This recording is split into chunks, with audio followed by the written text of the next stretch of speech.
오늘은 적은 믿음 혹은 의심 때문에 일어나는 영적 침체에 대해서 살펴보고자 합니다. 지난주는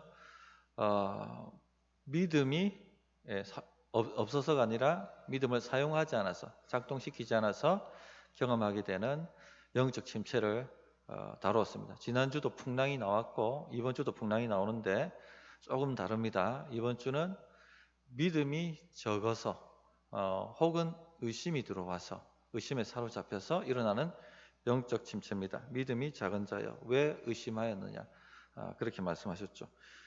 베드로 사도 믿음으로 풍랑이 있는 그 바다 위에 몸을 던졌습니다. 그리고 풍랑을 밟고 주님께 나아갔습니다. 대단한 믿음이죠. 이만한 믿음을 본 적이 없습니다. 그죠? 사도다운 믿음이었고 예수님의 수제자다운 믿음이었습니다.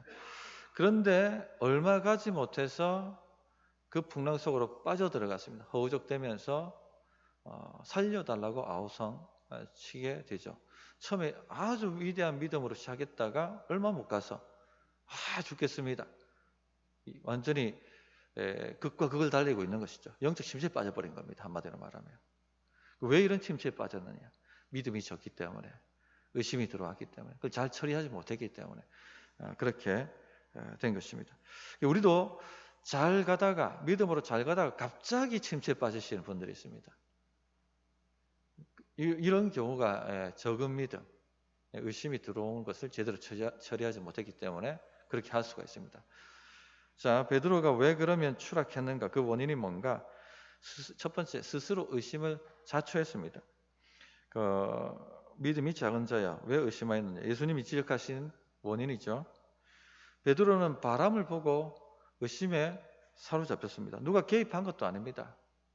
자기 스스로가 무너진 것이죠. 문제가 새롭게 일어난 것도 아니고 누가 개입해 들어온 것도 아니고 말한 것도 아닙니다. 스스로 그냥 자기가 자빠진 것입니다.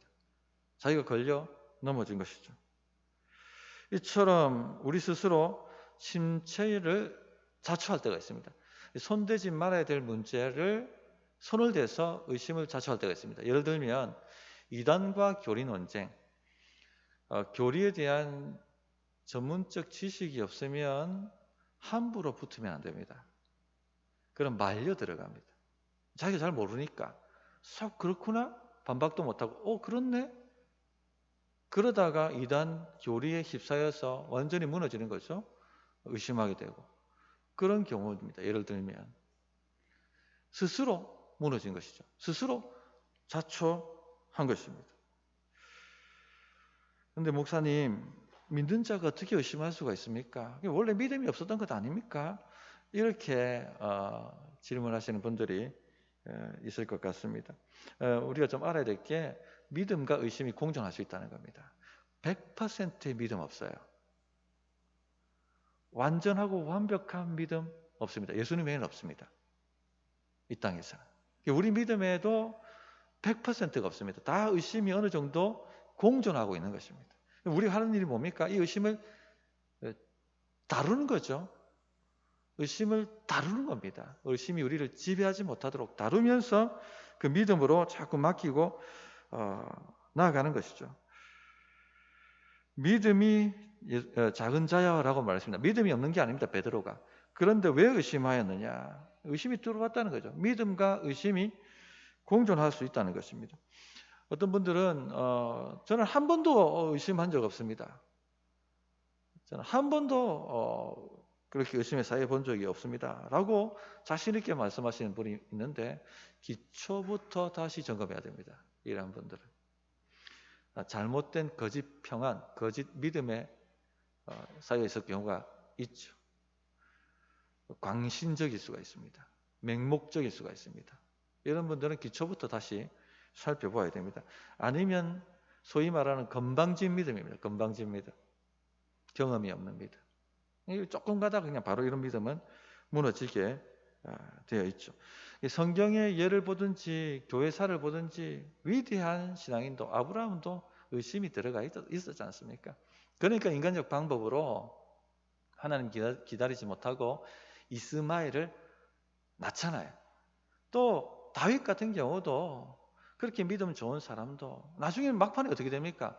다급해지니까 블레셋 아기스 왕한테 가지 않습니까? 거기서 빌부터 살잖아요.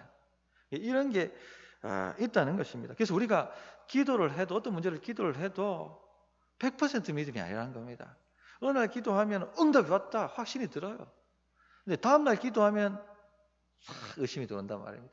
이걸 알고 계셔야지 의심을 다룰 수가 있습니다. 아시겠죠? 중요한 것은 의심이 우리를 지배하지 않도록 만드는 겁니다. 그것이 영적 침체에 빠지지 않는 핵심이죠.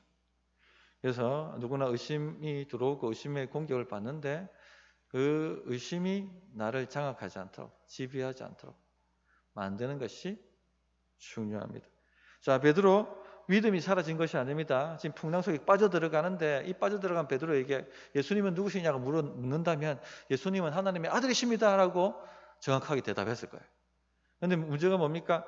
의심을 다루지 못하니까 믿음이 있어도 푹 하고 빨려 들어가는 겁니다. 믿음이 약화되는 겁니다. 믿음이 작아지는 겁니다.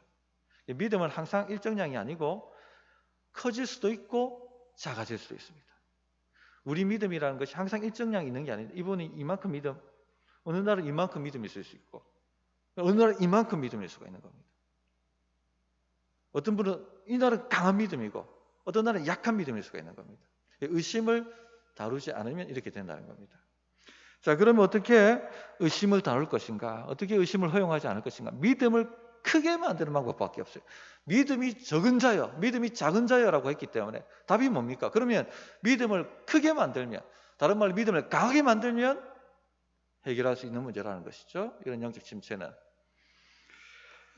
그럼 어떻게 크게 만들 것인가? 강하게 만들 것인가? 큰 믿음, 강한 믿음의 특징이 오늘 말씀 여기까지가 있습니다. 첫째, 예수님이 하나님의 아들이심을 알고 전적으로 예수님께 맡길 때 믿음은 강하게 되고 큰 믿음이 되는 겁니다. 베드로가 이 점에서는 진짜 잘 출발을 했죠. 지금 풍랑이 일고 있습니다. 근데 막 고민하고 막 실험하고 있고 중리산이하고 있는데 저 멀리서 예수님이 풍랑을 밟고 툭툭툭 걸어오시는 거예요. 다른 사람들 다 유령이라고 막 놀라는데 주님이 내니 두려워하지 말라. 주의 음성을 딱 들었다는 얘기입니다. 자, 풍랑 가운데 우리도 문제 가운데 기도하다 보면 주의 음성을 듣는단 말이죠. 베드로가 주님이십니까? 주님이시라면 저를 오라 하소서. 그러면 제가 이 풍랑을 밟고 주님께 갈 줄 믿습니다. 라고 기도를 했습니다. 그래서 주님이 뭐라고 하십니까? 오라 하셨죠. 베드로가 이렇게 말한 것은 주여, 주님은 하나님의 아들이시기 때문에 주님이 저로 오라 하시면은 저도 이 풍랑을 밟을 줄 믿습니다. 이렇게 고백을 한 것입니다. 예수님이 누구신지 알고 전적으로 예수님께 모든 것을 의지하고 맡길 준비가 된 것이죠. 그래서 주님이 오라 하니까 예수님 믿습니다 하고 그 풍랑에 몸을 던졌습니다. 그러니까 믿음이 큰 거예요. 강한 믿음입니다. 여기 잘 출발한 겁니다. 이렇게 크고 강한 믿음이 되니까 풍랑을 밟는 거죠. 믿음은 역사하거든. 믿음은 하나님의 능력의 통로이기 때문에 툭툭 하고 풍랑을 밟고 지나가는 것입니다. 성도님들, 우리의 신앙, 우리의 믿음이라는 것이 주님을 아는 데서 시작해서 아는 것으로 끝납니다. 처음도 주님을 아는 것이고 끝도 주님을 아는 것입니다. 그런데 영적 침체에 빠지는 대부분의 사람들을 보면 주님을 제대로 알지 못하는 거죠. 그래서 침체에 빠집니다. 지금까지 다루었던 그 내용이 다 반복되는 내용 중에 하나가 이 내용이죠. 주님을 알아야 할 만큼 알지 못했다는 겁니다.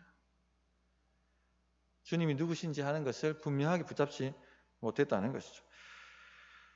예를 들면은 어떤 분이 이런 얘기하면 저는 비참한 죄인입니다. 그러면 성도님 괜찮습니다. 주님 믿으시면 주의 피가 우리 성도님의 모든 죄를 깨끗하게 씻겨주시고 용서해 주십니다. 목사님 그런 말씀하십시오. 제가 어떤 사람인지 몰라서 그렇습니다. 제가 무슨 짓을 했는지 목사님 아시면 깜짝 놀라실 것입니다. 그렇게 말하고 영적 침체 깊이 들어가는 분이 계시죠.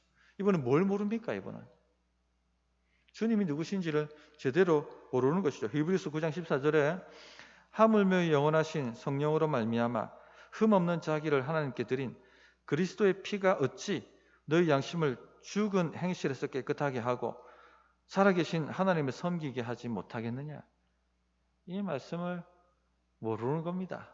들었어도 알지 못하는 것이죠. 그러니까 침체에 빠져서 나오지를 못하는 겁니다. 그래서 믿음이 강하다는 것은 예수님이 누구신지를 알고 거기에 전부를 거는 겁니다. 맡기는 것이죠. 그래서 로이드 존저가 계속 말하는 것이 영적 침체에서 빠져나오는 해결 방법은 기독교 교리를 알아야 된다. 성경이 말하는 교리를 알아야 된다. 이 얘기를 반복적으로 하고 있거든요. 우리 한국 교인들이 들어야 될 중요한 부분이라고 생각합니다.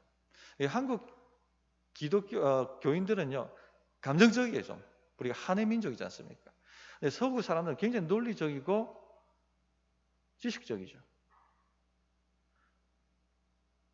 너무 감정적이기 때문에 감정적으로 은혜를 받아요.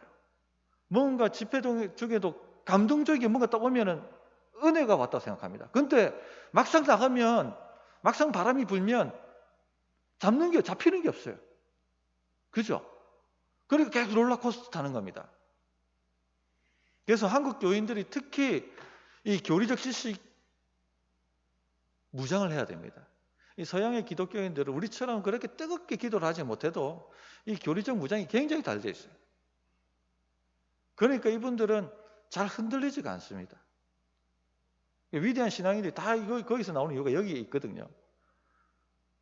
그런데 한 가지 덧붙이고 싶다면, 로이드 존저가 이걸 지적했는데 맞습니다만, 그러나 한 가지 덧붙이고 싶다면 지식만 가지고 안 된다는 얘기입니다. 이 교리적 지식 분명히 한국 교인은 만들어 가야 됩니다. 체계적인 교육을 받고 체계적인 그 교리적 지식을 습득하고 적용할 수 있어야 됩니다. 뿐만 아니라 그만큼 기도해야 됩니다. 그게 제가 좀 덧붙이고 싶은 부분이에요. 그래서 체계적인 성경 공부, 체계적인 교리 교육 해야 합니다. 지금이라도 우리 한국 교회는 해야 됩니다. 여기 플러스 한국 교회의 강점, 강력한 기도, 이것도 꼭 빼기로 해야 된다 하는 것입니다. 자, 두 번째 큰 믿음의 특징, 이미 해결한 문제는 다시 돌아보지 않는다는 겁니다. 다시 생각하지 않는다는 것이죠. 자, 풍랑을 밟고 가는 베드로가 이 풍랑 문제를 다시 돌아볼 이유가 있습니까? 전혀 없는 거예요. 그죠? 왜냐하면 배에서 주님의 말씀을 믿고 풍랑으로 몸을 던지기 전에도 이 풍랑과 실험하고 있었습니다. 이 문제는. 그죠? 이미 몸을 던지기 전에 이 풍랑 문제는 해결한 것입니다. 저는 주님 믿음으로 갑니다 하고 믿음으로 승부를 보았고 밟고 있다는 것은 이미 이 문제를 승리했다는 얘기입니다.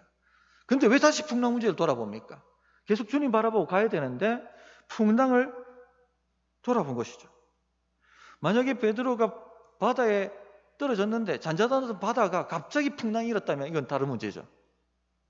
그러면 변명의 여지가 있습니다. 아니, 잔잔했는데 갑자기 믿음으로 해볼라 하니까 풍랑이 일었다. 그래서 내가 약해졌다. 그러면 변명이라도 할 수 있어요. 그런데 이미 풍랑은 일고 있었고 이미 문제는 한가득이었고 주님이 산이하고 있었고, 그러나 주님이 오라셨기 때문에 주님 말씀 믿고 던졌는데 풍랑을 밟고 갔다는 얘기입니다. 그러면은 이미 승리한 문제고 이미 게임이 끝난 문제고 해결한 문제예요. 쭉 그대로 가면 되는 문제입니다. 그런데 왜 돌아봅니까? 문제를 돌아보는 순간, 풍랑을 돌아보는 순간 믿음은 급속도로 약해집니다. 의심이 들어오기 때문에, 의심이 강력해지기 때문에 그렇게 되어버린 것이죠. 만일 주님이시거든 저를 오라 하소서. 이때 문제 끝나버린 문제입니다. 주님은 하나님의 아들이시기 때문에 지금 풍랑이 일어도 주님이 오라 하시면 주의 말씀대로 저는 풍랑을 밟을 줄 믿습니다. 게임이 끝난 문제입니다. 돌아볼 필요가 없는 문제죠. 새삼스럽게 등장한 문제도 아니고 갑자기 찾아온 문제도 아닙니다. 이미 믿음으로 해결한 문제입니다. 우리 성도님들 혹시 지금 그런 우를 범하고 있지 않습니까? 이게 바로 약한 믿음의 특징입니다. 자꾸 돌아보는 것. 해결한 문제를 자꾸 돌아보고 또 의심하고 또 의심하고 또 의심하는 것. 그것이 약한 믿음의 특징입니다. 그래서 기도하고 답을 얻었고, 그리고 믿음으로 이 풍랑을 밟고 가고, 풍랑은 사라지지 않았습니다. 밟고 가고 있는 것뿐입니다. 문제는 사라지지 않았습니다. 문제를 견디고 이기고 극복하면서 나가고 있는 겁니다. 문제를 돌아볼 필요가 없는 거죠. 그런데 돌아본 것입니다. 뭐 돌아볼 수 있어요, 순간순간. 그러면 이제 마음이 딱 들지 않습니까? 마음의 믿음이 싹 사라지지 않습니까? 그때마다 이미 이 문제는 처리된 문제다 하고 선포하고 또 주님 바라보고 가야 되는데 그러지 못했다는 것입니다. 우리가 어떤 문제에 빠지게 되면 간절히 기도합니다. 하나님 도와주십시오. 간절히 기도하면 우리 하나님은 반드시 응답하세요. 어떤 문제든지 완전히 나를 죽일 것 같은 문제, 나를 완전히 박살낼 것 같은 문제, 그런 문제가 있다 할지라도 기도하면 우리 하나님 풍랑을 밟고 오신 하나님 찾아오신다는 말입니다. 어떻게 찾아오십니까? 말씀을 듣든지 설교를 듣든지 기도 가운데 말씀이 생각나게 하시든지 주님이 누구신지 생각나게 만드시든지 하셔서 성령은 진리를 생각나게 만드시기 때문에 그 주님이 풍랑을 밟고 찾아오시는 거예요. 내니 두려워 마라. 내니 두려워 마라. 오라. 내니 두려워 말고 오라. 함께 가자. 말씀을 하시는 것입니다. 그렇게 말씀이 딱 줄이 잡히면 어떻게 돼요? 믿음이 올라오죠. 그렇게 나를 갖다가 죽일 것 같은 문제가 별것 아닌 것처럼 여겨집니다. 그게 풍랑을 밟는 겁니다. 주님 해결된 줄 믿습니다. 주님 제가 승리하는 줄 믿습니다. 그렇게 풍랑을 밟고 가는 것이죠.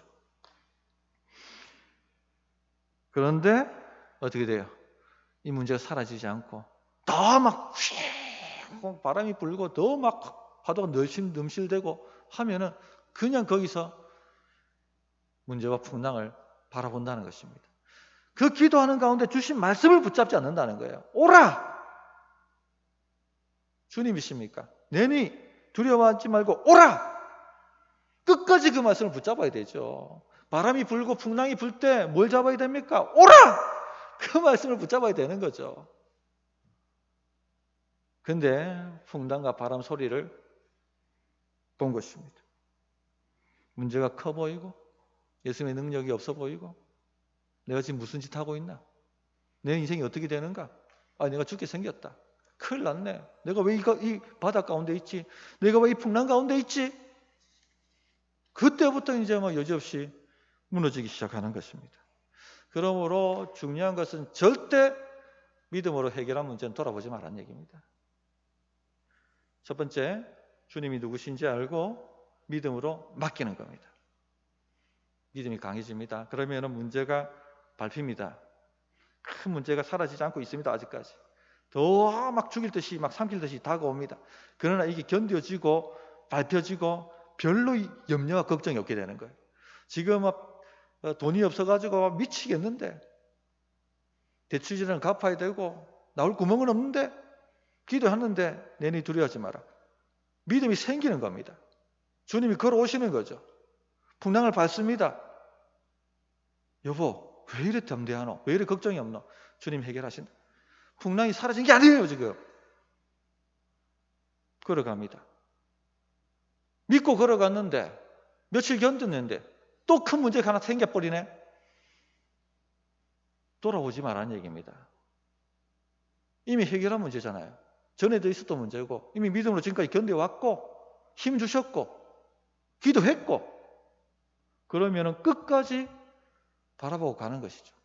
세 번째 그래서 큰 믿음의 특징이 뭐냐? 끝까지 주님 바라보고 간다는 겁니다. 끝까지. 그게 세 번째 특징입니다. 예수님은 하나님의 아들이시기 때문에 이렇게 밝게 능력을 주셨다면 끝까지 이를 완수하실 분도 주님이시라는 걸 내가 믿는 것이죠. 그래서 그 주님이 주신 말씀을 가지고 끝까지 걸어가는 것입니다. 또 그리고 솔직히 말해서 주님의 소망이 없잖아요. 솔직히 이미 소망이 없기 때문에 중리상 내 힘으로 아무리 해도 안 되고, 아무리 다른 사람 의견 들어봐도 안 되고, 여기 갖다 대고 저기 갖다 대고 도움의 손길을 요구했지만 인간적 도움은 아무런 소용이 없는 거죠. 그게 풍랑 아닙니까? 주님이 도와주셔야 되는 거 아니에요. 그래서 주님이 도와주신다는 걸 믿고 걷고 있는 거지 않습니까? 질문해 봐야 됩니다. 그런 의심이 든다면 그럼 지금 내 힘으로 해결할 수 있나, 이 문제를? 그러면 내가 이 문제를 내가 가진 자원과 능력으로 해결할 수 있나? 이래 물어보면 정신이 바짝 들 겁니다. 주님밖에 없지. 소망은 주님밖에 없지. 그래 주님을 다시 바라보게 만들어 가야 하는 것이죠. 계속 이걸 우리가 상기시켜야 됩니다. 의심이 들어올 때마다 의심과 싸워야 되는 것이죠. 의심이 나를 지배하도록 만들면은 그냥 죽는 것입니다. 이걸 갖다가 첫 믿음에 기대지 말라는 것입니다. 자, 베드로 첫 믿음 좋았습니다. 첫 이 믿음 잘 시작했다고 이미 끝나버린 게 아니에요. 계속 매 순간 새로운 믿음을 가지고 주님 앞에 또 몸을 던지고 해야 되는 거지 않습니까? 첫 믿음 가지고 풍랑을 밟았습니다. 몸을 던졌습니다. 이걸로 끝난 게 아닙니다. 풍랑이 아직 사라지지 않았습니다. 그럼 두 번째 또 새로운 믿음을 가지고 두 번째 그걸 던져야 되는 거예요. 근데 보통은 어떻게 하느냐? 이 첫 믿음으로 모든 게 끝난 줄 알고 이 첫 믿음에 모든 걸 기대입니다. 그러면 무너지는 것입니다. 예수님 회심하고 만난 사람이 회심했을 때 그 믿음에 기대어서 가면 얼마 안 가서 주저앉는가 우리가 다 알고 있지 않습니까? 집회 때 강력한 은혜를 받았어. 내가 너를 도와주리라. 나의 어려운 손 너를 붙들리라. 감동을 받았어. 기도하는데 지금까지 문제가 다 그냥 막 해결될 것 같고, 그런데 그 첫 믿음 가지고 계속 그 첫 믿음에 기대면요, 다음날 완전히 무너진다는 것입니다. 내일은 내일의 믿음이 필요한 겁니다. 그래서 매 순간 주님을 바라보는 겁니다. 내일은 다시 새로운 믿음을 가지고 다시 내일은 주님께 전부를 걸고 또 던져야 되는 겁니다. 풍랑에. 그렇게 한 개 한 개 밟고 주님 앞에 나아가는 것이죠. 이것이 강한 믿음입니다. 이게 의심과 싸워가는 믿음. 의심과 믿음은 공존하기 때문에. 그런데 위로가 있습니다. 위로가. 우리는 자주 의심에 빠져서 무너져요. 저도 마찬가지입니다. 그런데 우리 주님의 위로가, 오늘 말씀의 위로가 뭡니까? 절대 택한 자는 그 풍랑에 빠져 죽도록 만들지 않는다는 것이죠. 건져주십니다. 비록 의심하고 그래 무너졌지만 어떻게 됩니까? 우리 주님이 끝까지 이 손으로 잡는 거죠. 바로 딱 건져주시고, 믿음이 적은 자여 어떻게 의심했느냐? 왜 의심했느냐? 라고 물으신 다음에 풍랑을 잠잠케 만들어주시고 해결해 주십니다. 그러므로 부르짖으십시오. 의심이 들어왔다면, 아무리 믿음으로 주님 바라보려고 해도 자꾸 깔아앉고 있다면, 주여 죽게 생겼습니다. 도와주십시오. 도와주십시오. 그렇게 부르짖는다면 우리 주님이 손 내밀어서 일으켜 주십니다. 믿음도 선물이기 때문에 일으켜 주시는 거예요. 말씀을 정리하겠습니다. 의심 문제 때문에 오는, 작은 믿음 때문에 오는 영적 침체에 대해서 오늘 말씀드렸습니다. 해결 방법이 무엇입니까? 믿음을 강하게 만들면 됩니다. 믿음을 키우면 됩니다. 어떻게 믿음을 키울 수 있습니까? 첫째, 예수님이 누군지 분명하게 고백해야 됩니다. 알아야 됩니다. 알았다면 믿음은 의지가 들어가야 되니까 맡겨버리십시오. 그냥. 그러면 놀라운 일이 일어나는데 풍랑이 별것 아닌 것처럼 보이고 밟힌다는 거예요. 그렇죠? 근데 둘째, 해결했습니다. 이 문제를. 그럼 돌아보지 말아야 됩니다. 돌아보게 유혹을 합니다. 더 센 풍랑이 오고 더 막 휘몰아치고 내가 지금 뭐 하고 있지? 이러다 죽는 거 아니야? 주님 믿다가 그냥 끝나는 거 아니야? 이렇게 돌아보지 마세요. 전에도 이미 있었던 문제고 이미 주님 믿고 뛰어든 문제고, 그렇다면 뒤돌아보지 말고 곧장 주님께 가야 됩니다. 셋째, 계속 매일 새로운 믿음을 가지고 다시 걸고 그렇게 주님 바라보고 나아가야 한다는 것입니다. 오늘 믿음이 충만했다고 해결될 문제가 아닙니다. 내일 다시 걸어야 됩니다. 다시 주여 오늘도 이 풍랑 앞에 섭니다. 오늘도 오라 하신 그 주의 말씀에 의지하여 내 마음 내 몸 전부를 드리고 맡깁니다. 그렇게 나아가야 한다는 것입니다. 승리하시는 우리 성도님 되셨으면 합니다. 찬양하고 말씀 붙들고 기도하도록 하겠습니다.